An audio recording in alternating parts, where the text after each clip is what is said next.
Tracks on target. Great.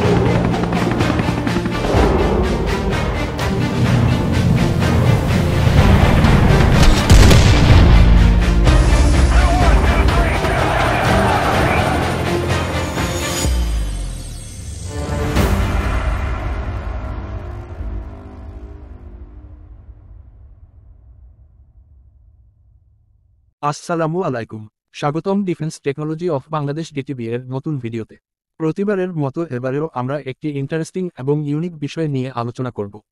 আমাদের আজকের আলোচনার বিষয় বাংলাদেশের জলসীমার ভিতরে যদি মিয়ানমারের সাবমেরিন ডিটেক্ট হয় তাহলে কি হবে।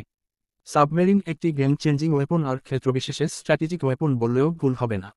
শত্রুপক্ষের সাবমেরিন যে কোনো দেশের জন্যই একটি বড়সড় থ্রেট। বাংলাদেশ নৌবাহিনীর বহরে বর্তমানে 2টি মিং ক্লাস সাবমেরিন আছে। চীন থেকে কেনা এই সাবমেরিনগুলো 2017 সালে বাংলাদেশ নৌবাহিনীর বহরে যুক্ত হয়। অন্যদিকে প্রতিবেশী দেশ মিয়ানমারের কাছে আছে 3টি সাবমেরিন, যার মধ্যে 2টি ভারতীয় নৌবাহিনীর থেকে পাওয়া প্রায় 40 বছরের পুরাতন কিলো ক্লাস সাবমেরিন এবং একটি চীনের নির্মিত type 035B attack submarine. Submarine বিশ্বের যে কোনো দেশের জন্যই ফোর্স মাল্টিপ্লায়ার। এসব ডুবোজাহাজ নিজের দেশের নৌসীমার নিরাপত্তা নিশ্চিতের পাশাপাশি যুদ্ধকালীন সময়ে শত্রুর নৌসীমায় প্রবেশ করে যুদ্ধ করতে পারবে। একটি সাবমেরিন ডিটেক্ট করার জন্য 10টি সার্ফেস শিপ বা যুদ্ধজাহাজের প্রয়োজন হয়ে থাকে।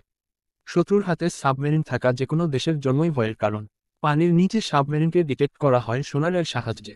সাবমেরিন থেকে উৎপন্ন শব্দ ডিটেক্ট করে পানির নিচে সাবমেরিনের অবস্থান নিশ্চিত করা হয় এবং প্রয়োজনে আক্রমণও করা হয়। এখন বাংলাদেশের জলসীমার ভিতরে যদি মিয়ানমারের সাবমেরিন ডিটেক্টেড হয় তাহলে সম্ভাব্য পদক্ষেপ কি হতে পারে। যদি বাংলাদেশ নৌবাহিনীর কোন যুদ্ধজাহাজ বাংলাদেশি জলসীমার ভিতরে মিয়ানমারের সাবমেরিন ডিটেক্ট করে তাহলে নৌবাহিনীর জোর করে সার্ফেস করাবে। প্রথমত ডিটেক্ট হওয়া মাত্র তাদের ওয়ার্নিং পাঠাবে। যদি তারা প্রতিউত্তর না দেয় তাহলে নির্দিষ্ট দূরত্বে অ্যান্টি সাব রকেট ফেলবে আর তাদের বার্তা দেওয়া হবে যেন উপরে উঠে আসে। আর তারপরও না আসলে সাবমেরিন ডিটেক্টেড এরিয়াতে কন্টিনিউয়াস অ্যান্টি সাবমেরিন রকেট ফেলা হবে যাতে পানির প্রেশার বাড়ে আর সাবমেরিন উপরে উঠে আসতে বাধ্য হয়।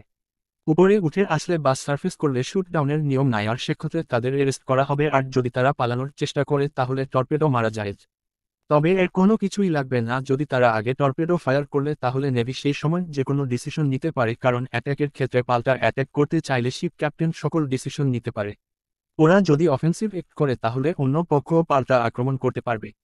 আর সাবমেরিন যেহেতু পানির নিচে চলে তাই গতিও কম থাকে আর ফিরে পালানোর জন্য একটি বড় টার্নিং রেডিয়াস লাগে।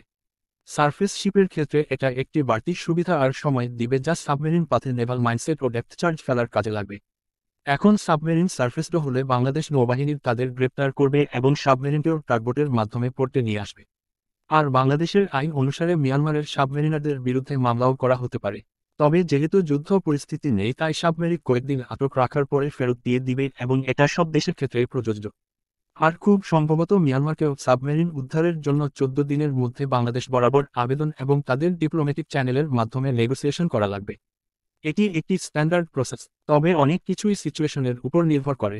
যুদ্ধকালীন পরিস্থিতি ছাড়া আক্রমণ করা না গেলেও যদি শত্রুর হামলার শিকার হয় তাহলে আত্মরক্ষার খাতিরে পাল্টা আক্রমণ করা যাবে। ধন্যবাদ সবাইকে। নতুন নতুন বিষয়ে আলোচনামূলক ভিডিও পেতে আমাদের সাথেই থাকুন।